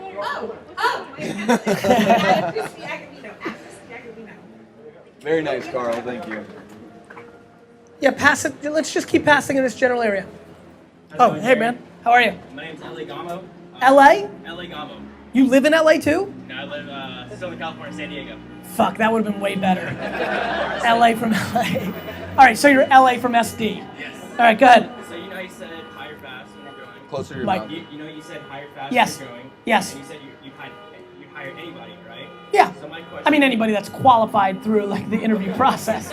So Not like, oh, cool. Yeah. So my question is, what do you ask for in an interview? Is there a type of behavior? You know what? I actually have no fucking idea at this point what people ask when I interview. Like tonight, all I'm trying to do is figure out what makes the person tick. I actually think it's my responsibility to make it awesome for you, not for you to prove it to me that you deserve to work here. I think that's where bosses fuck shit up. These are people that are coming to work for something that you're driving. So I actually, when I hire, am less worried about you impressing me. I'm trying to figure out what makes you happy and do I think I can deliver on that. So I'm asking a lot of psychological questions. I ask a lot of questions about siblings. I ask questions about ambition. I ask questions about history. I spend the first 15 minutes of an interview trying to get somebody very, very cozy and for them to understand we're on the same team. Like, you want to work here? Well, good, because I want to hire you. Like, it'd be really cool if I can hire you right now, because then I don't have to fucking interview the next person, right? So, I'm playing a little bit of a different game. I know that because all the interviews I'm doing, everybody after the 30, 40 minutes are like, fuck, that was different, right? So I'm playing a little bit of a different game. I'm trying to reverse engineer what you care about more so than, I'm not really looking for anything. I mean, all 550 people are so fucking different, comes in different shapes and sizes. So that's what I'm looking for. 85% of the people getting hired at Vayner, I'm not touching. People are in place now knowing what I care about. They probably got their own more traditional things that they may care about because they're looking for what they're looking for, and that's fine. It's working for us. Thank you. Yeah, you got it. And I'll just say, a background on LA. Yeah. We played travel baseball together since we were how old? Like 12, 13? I like that. We hadn't connected in a while. I saw his Instagram blowing up. He does, if everyone should take out their phones, if you're on Instagram, it's Fanatic5. Him and 4 of his friends make the most incredible baseball trick videos I have ever seen. That's awesome. And so I was like, LA, what the fuck is going on? How do you have 20,000 followers in a night, right? And he told me, you heard of GaryVee before? And I said, okay, man, you're coming out to LA. And he told me all about your talk that you did a couple years back and how it changed his life, changed the way he marketed, and he's killing it right now. And that's why he's here. That's why he's in the front row. And so give it up for LA. I think what's interesting in hearing about this, and I don't know how LA was marketing before, but I'm going to use you saying it and triggering my head. I'm not confused that a lot of people that are initially attracted to me are actually the exact kind of marketers that I don't believe in. It's a very weird thing, and I'm not saying LA's, that just made me think of that. So many of the people that, like me, think that I'm a quick, fast, make a quick buck kind of because of my personality, and it's been really interesting for me, and especially what blows me away is so many people are so young. When you're 24, you have time. Shit, when you're 44, you have time. And so I don't understand the mentality of trying to go for the quick score or the fluffy, it's quality stuff. Those trick videos, clearly I can't wait to look at it. They're clearly fucking cool. It's quality. Now you can start getting something, I don't know. Anyway, cool, let's move on. Also, they have over 20,000 followers on their Instagram account, so it's pretty cool. I love it. By the way, I could see by seeing the hands as it goes over there being like, fuck, how am I gonna get a question? I don't know if you heard, but I got this cool little show. So anybody who doesn't get in, please ask it. I'll, you know what? By not only tagging Ask GaryVee, but tagging whatever hashtag you're using, I'll try to go through a couple of weeks of trying to get to as many of those as possible. What's up, Gary? Thanks so much for coming out. My name is Jeff. I knew I had to make it out here. Even though I have a broken foot. By the way, I've only been living in LA for about 6 months. I'm originally from Aberdeen, New Jersey. No 10 shit. minutes from Edison, where Dude, you want to hear something crazier? The second wine library was almost, it was the closest I'd ever been to opening a second wine library in 2007, was in Aberdeen on 35. Buy right. My best friend Keith, he saw you at AdTech in 2013. He told me the entire story. I literally almost bought that fucking store. It was so close. I came in every single day and bought So I have a question for you about self-awareness, actually. Okay. So it's interesting to me. Because I've been starting to talk a lot more about that. I've noticed. Yeah. So there are a lot of people that are extremely passionate about something Yes. that doesn't come naturally to them. And there are also people that have a talent that they don't necessarily enjoy doing. So What are you, in a wind tunnel? I know, right? The fuck? Really? All right. I can hear, but they'll fix that, but. Basically, my question... Right, because you know what, it's interesting, you're playing both sides of it. I like to use the example of, those people that go on American Idol that really are stunned that they suck shit. You're actually also brought up an interesting point that I don't think about as much, which is, you're the greatest X, you just can't see it. Okay, go ahead. For sure. So basically, what I want to ask you is that if somebody is extremely passionate about something that doesn't come naturally to them, Yes. should they not pursue it because it's not a strength, or should they go for it anyway because they love that shit? So this is the most interesting, bro, I'm so pumped you asked this question. I'm glad we're getting to say it here. If you're not great at it, but you love it more than life, should you go after it? To me, the answer is yes. Hell yeah. The problem is, please also recognize you're probably not gonna get rich. Like, if you love basketball more than life, it's just what you always loved, you might just make $49,000 a year being a basketball coach and having a lot of time on your hand to play basketball. It's just, you gotta understand, you can't have everything all the time, always. It's just life.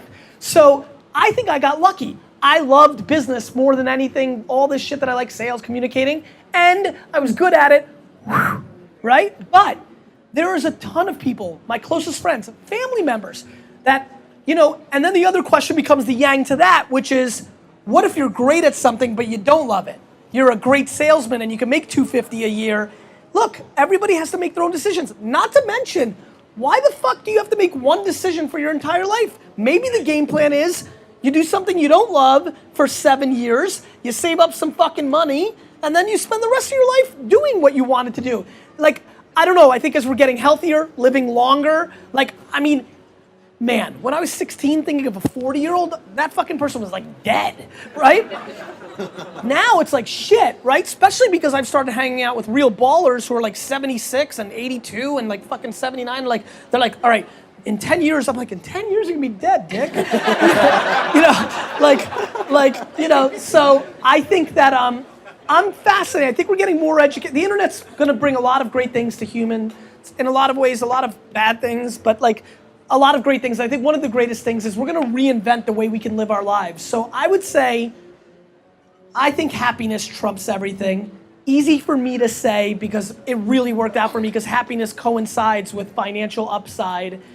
I have friends who make $74,000 a year that are just happier people than friends that are making $18 million a year that are not. You've got to do you, but please don't let the entrepreneurial society, don't let me, don't let your parents push you into what success is. It's different for all of us, but, and this is the big but, you got to be self-aware about it. You got to know that, you know what I don't like? Complaining. If you know you've decided you want to make money and you're going to do it for 7 years, I don't want to hear you fucking complaining about it every day. Shut your fucking mouth, work for 7 years, save us money, and go fucking surf for the rest of your life. So that's where my mindset's on. Go all in on what this, too many people make a decision and then cry about their decision every fucking second. You made a fucking decision, own it, live it, sleep in that bed, move on. You don't like it? Change it, dick.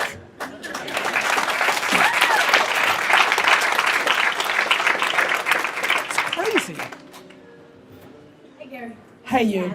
How are you? Good, babe. I'm from Nashville. I'm aware. Musician. I know who you are. So I'm a full-time musician. I found a strength in growing my business and my brand with strategic corporate alliances. I don't know what's going on. This wind tunnel's fucking creepy as shit. And so a lot of other artists, we have a lot of celebrity access in Nashville. And out Yes. here. And so a lot of other artists, they would kill for that, man. They would kill to be here and be a fly on this wall and say, hey, man, connect with your brain. Yes. And so I got 11 celebrities, YouTube stars, Vine stars, platinum selling artists that each write a chapter of a book. It hit a bestseller list on Amazon today. Congratulations. But am I trying to teach too early? There's a slight demand, but I'm worried about brand confusion. So you're worried that you're going into, like, and I need to ask you some more questions. Are you saying that you're already making the transition into, I'm an artist, I was an artist, I am an artist, I'm gonna teach you how to do things as an artist? Yeah, absolutely. Here's what's working for me, be it you're a part of this journey, you're watching me do it. Yeah. People are asking questions. This one's a challenging one for me. I understand what you're saying. Like, and I've been on record saying, like, there's way too many under 30-year-old gurus who haven't done it yet. What the fuck are they selling their expertise on? I mean, look, your story is interesting, right? You were on season 2 of The Voice, right? Yeah. So, like, how I pay attention to every one of you every time you talk to me. I just really need you to wrap your heads around that. How much of that is the disproportionate reason that you were able to get away? Like, not everybody's gonna have season 2 of The fucking Voice, right? And so, like, my intuition, and I don't know you super well, is just by you asking the question, you know that you probably are at some level, but you also recognize the upside of people wanting, like, it's so hard to not be in the advice business and monetize it because so many people are searching for it. And this was what I was alluding to earlier, where, like, I think a lot of people are selling it that haven't done it. I'd much, I say this a lot, and this is not a diss on you. I always say to people, if you're gonna read a business book, why don't you read it from somebody who actually built a business? Like, Tony Hsieh has more clout. Like, Jason Fried has more clout. Like, people that are just talking about it that never actually built any other business besides talking about it is a problem. For me, when I think about you, I'd much rather hear it from if it's for artists that have gone further in their career than you have at this point. All of them have. They're way more known than me. And so I think you're being smart, you're being strategic, right? You've had the gusto and the ability to get these 11 artists that have had success. What you're doing is you're siphoning their brand equity. I think there's a lot of smart people in this room. I think they're being very smart about how they're using other people's brands to disproportionately build. Very smart. I get it. Cool. I think you need to be honest. I think I love Q&A. It hasn't happened here yet, but maybe I've alluded to in 1 or 2 questions where maybe I won't fully answer it. I'll say I haven't dug into that deep enough yet. Like, I think it's okay for you to say, like, I don't know this part, but I think that too many people want to act like they know everything about everything. The reason I feel that way, if that's what you feel about me, is because I stay in a very narrow lane. Like, I don't talk a lot about SEM with you because I'm not in it right now. Like, I stay in my lane. And so my advice to you would be, you could probably weirdly have a little bit of both, but make sure you don't fake the funk and talk about shit that you haven't done yet. Stick there. Stick to what allows me, in a world where tons of people are hitting me up, to know who you were. Like, what are the tactics that you're using to get 11 people to write for you? Like, stick to the stuff that's actually working versus what sounds right or what you think people want to buy. Thank you. You're welcome. 2 or 3 more? Come on up. Yeah, this dude I saw on Facebook right on the way here. Hey Gary, quick question. Yeah. The Oakland Raiders passed on Leonard Williams' first round draft. Yes. You guys picked him up. I was bummed out about it. How do you feel about that pick? I'm super pumped. So we, I don't know how many of you are huge USC fans. How many people are USC fans? So I think we stole the kid. We got a player this year in the draft, Leonard Williams, who a lot of people thought was the best player in the draft. We got him at 6. He was no way supposed to go past 5. So I'm super pumped. And I've always wanted a player with big hair. So we finally have a player that's going to have the hair popping out of the helmet. So that in its own vanity reasons has me excited. And thank you so much for this. I saw this on Facebook today. Thanks, brother. This is handmade, custom. Hey, Thank I you. appreciate it, man. Thank you, man. Can I take a picture with you? Yeah, let's do it. Cool. Thank you. Thank you, my man. My bear. Also do weddings. Hey, can you hold my book? Can I show you my book? Yeah, no problem. What's this weird thing this dude's doing? Camera. That's a camera. not Okay, gonna cool. photobomb. It's fucking weird. One more. Where's the bear? Where's the bird? Where's the bear? Here, wait. I'll just hold him Yeah, up. cool. Let him photobomb. All right, Joe. Good. Hey, good All luck right, this year. Good luck. Hey, I appreciate Thank it. you so Thank much. Can I give Stay you well. this too? Please, thank you. All right, let's keep this going. I'm gonna do a couple more, and then I gotta go. So maybe 2 or 3 more. Gary, Yeah. Go to the back. Yeah, go to the back a little bit. We'll do 3 or 4 back there. first of all, thank you for being here. I've been following you for 5 whole days. And No shit. I totally, I dove right into your. How'd you find me 5 days ago? On Facebook. It Yeah. popped up. I- Was it the USC video? No, I have 4 friends who posted about you. I actually went through like 5 hours of your video, so I don't even know where I started, but I love it. So my question to you is, what are your thoughts on the new top-level domains coming out? Like Yes. Club, Got everything. Yeah. What do you think that's going? I think that's a great question. Thanks, man. So this is again, this is fun. This literally, I just was alluding to it. I'm actually weirdly paying a little bit of attention to the top level domain game, but it's definitely not my expertise. I bought some domains back. I mean, I owned some crazy shit back in '96 because nobody knew what the hell was going on. But I kind of fucked up that game. I could have done probably better. Anyway, the top level domains are interesting. The world, the world of like .Vaynerchuk, .wine, .house, . I think of everything in the world as supply and demand. And if there's unlimited supply, well, the demand has to dwindle. And I think a lot of people are going to overpay for some of the best names. They think they need it. Like, it sounds great to have like Gary.NYC, but I don't think so. I think that because, depending on how ICANN lets out those top level domains, I think they're breaking the supply and demand. I think if you were a domainer, it'll be the only game that's interesting. So first and foremost, I think supply and demand gets broken, they become less valuable. The most interesting game I think left is, will .com be able to hold on to this disproportionate master kind of level, or will all these other domains start to chip away, and then the cost and value of .coms then gets affected? I don't think so, definitely for the short term, 5-10 years, but further down the path, it's interesting to me. Do you think the customers, the market, are going to understand what it is from a marketing perspective? Yeah, I think if there's a break, if Snapchat was a break, I mean, first of all, that's app culture. That's a whole different thing. I mean, is app culture scarier to domains than anything else? Is smart technology, is virtual reality, like how Princess Leia fucking pops up? Like, that shit's coming. Like, I don't think people realize, like what? You think .com and the internet is like typing in things is the end? Like, you mean the way your grandparents thought the yellow pages was the end of directories? Like we're just starting.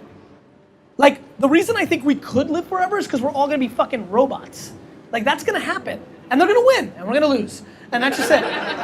Anyway, so I think you can sell a customer on it. Do I think there could be a breakout site in the next half decade that's, shoes.shoe?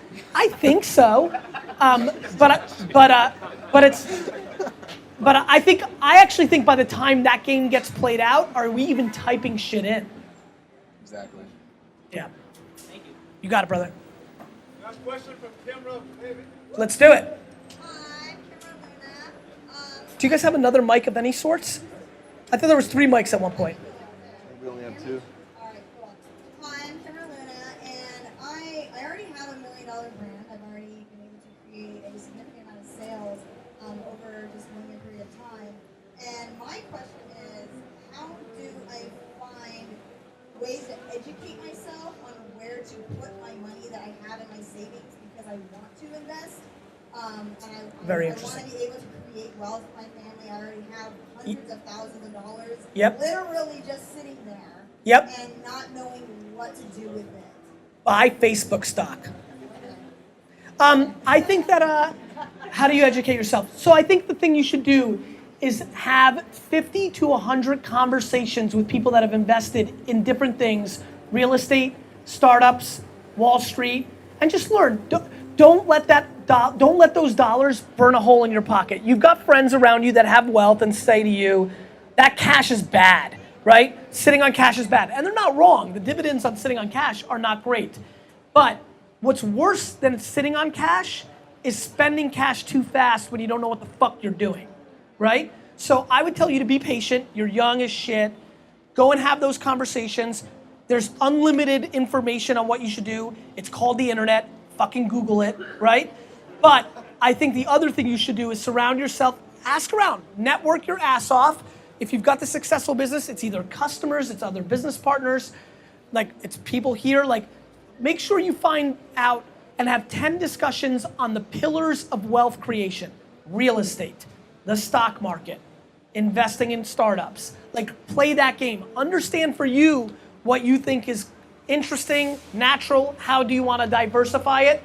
And don't be pressured into spending it too fast because you feel like you're not getting your dividends against the cash sitting, which is true, but nobody ever plays out the alternative.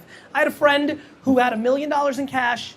It was burning a hole in his pocket because rightfully so, he read a lot of things that say sitting on cash in the bank is not smart. You got to put it to work.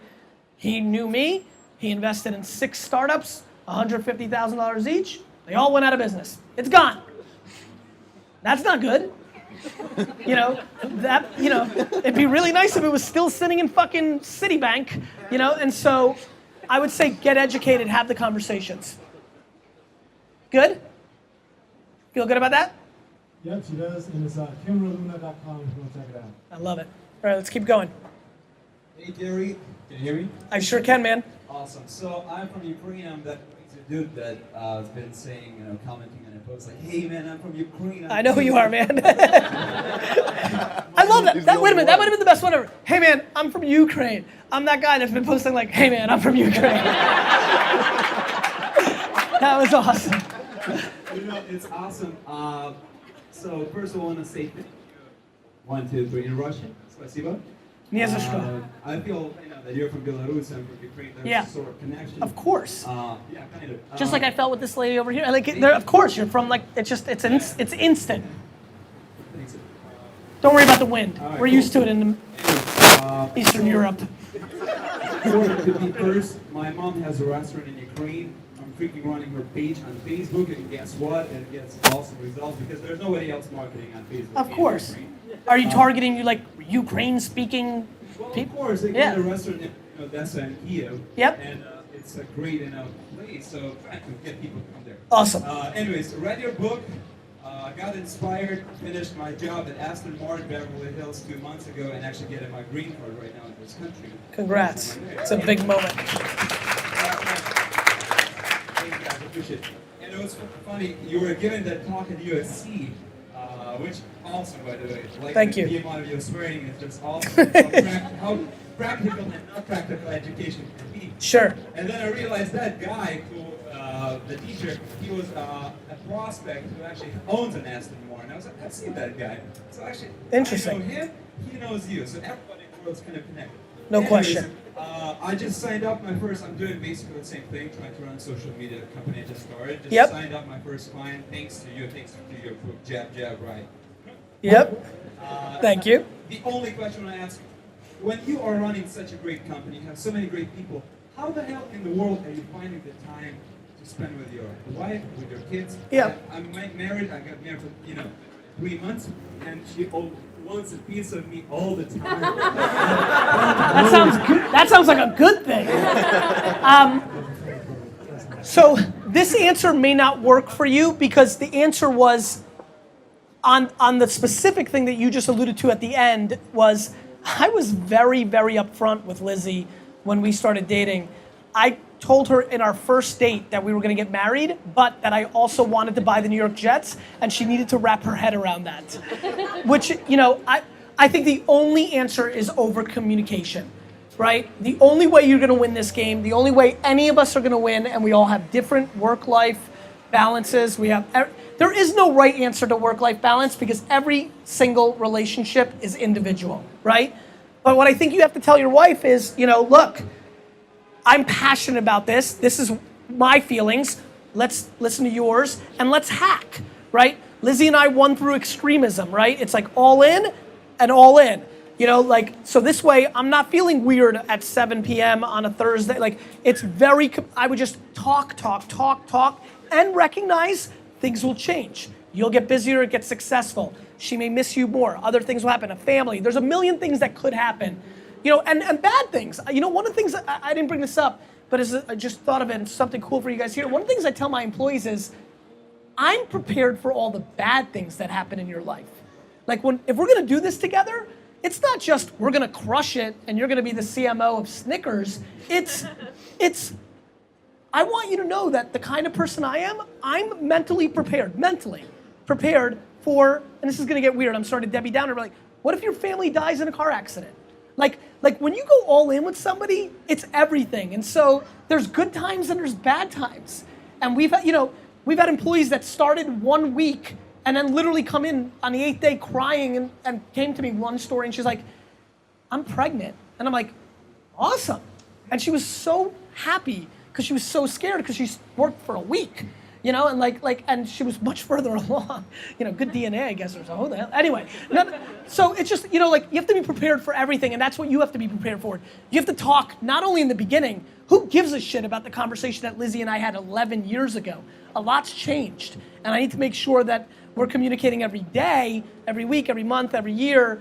So it's just communication. That's the only remedy, opportunity, gateway drug to success in a world where you want to make something, but somebody's lonely or whatever other variable could be going on. Yep, you got it, man. What's that? Oh, Lizzie did? That's awesome. What's the name of the company? Consult. Awesome, man. One more? Yeah, what time is it? 9:40? Fuck, okay, cool, go. Yeah. Ross almost stole a little bit of my thunder. My sister's sitting right there. Your sister? My mom's from Babruysk. Your mom's from Babruysk? Get the fuck out of here.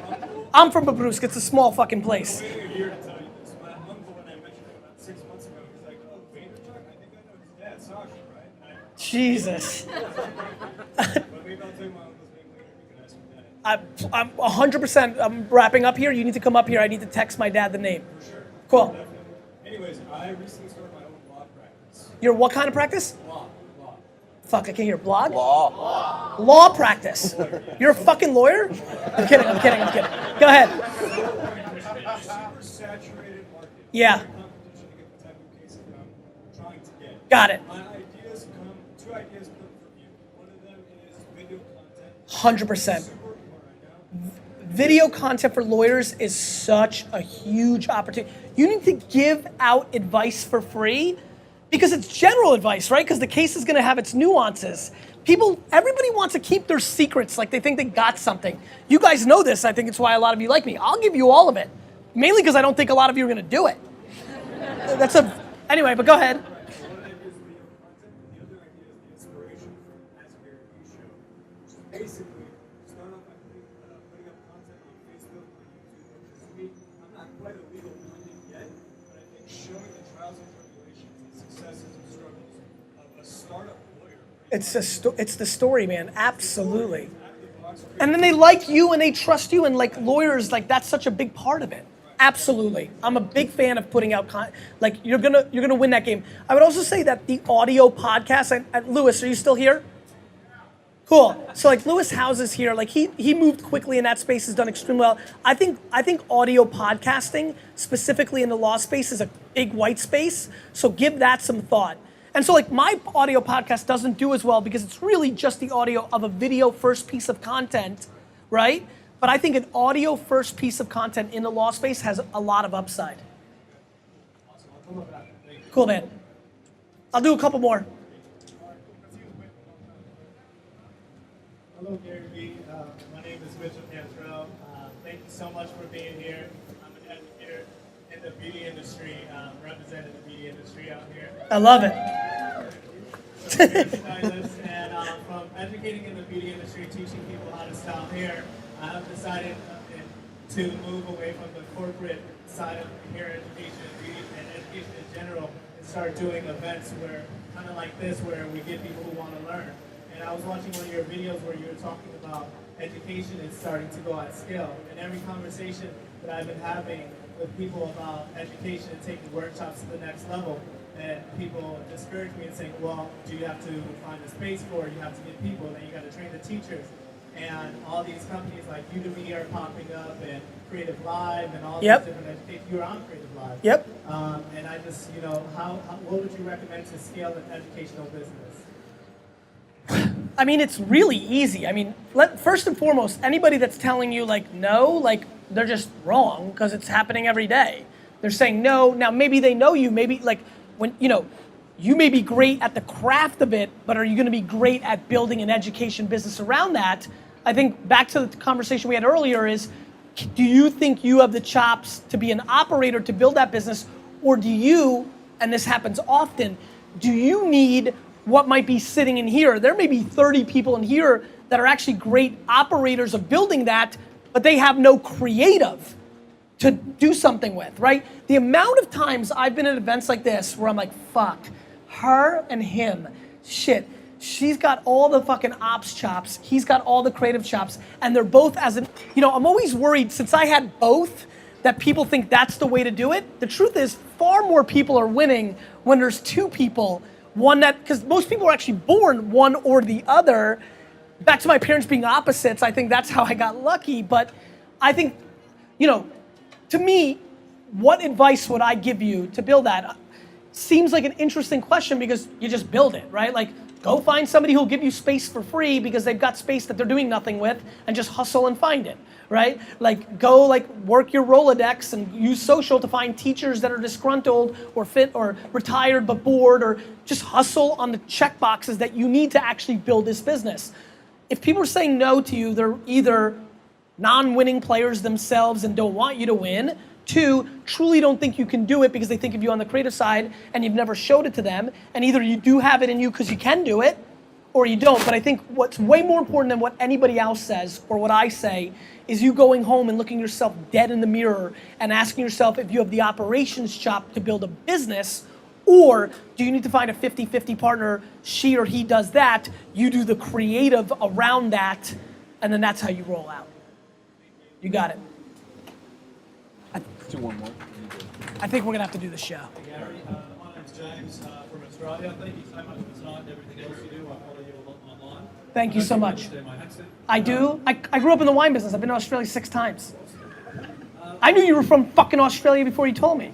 I was just wondering, with so much stuff going on, how you can remain effective and focused just with all the different things that you have, especially in the context of people trying to scale a business, multiple businesses, as well as their own personal brand. This is gonna be such a weird question, and maybe this is the last question, maybe this is fitting. I truly think the answer to your question is because I'm talented at it.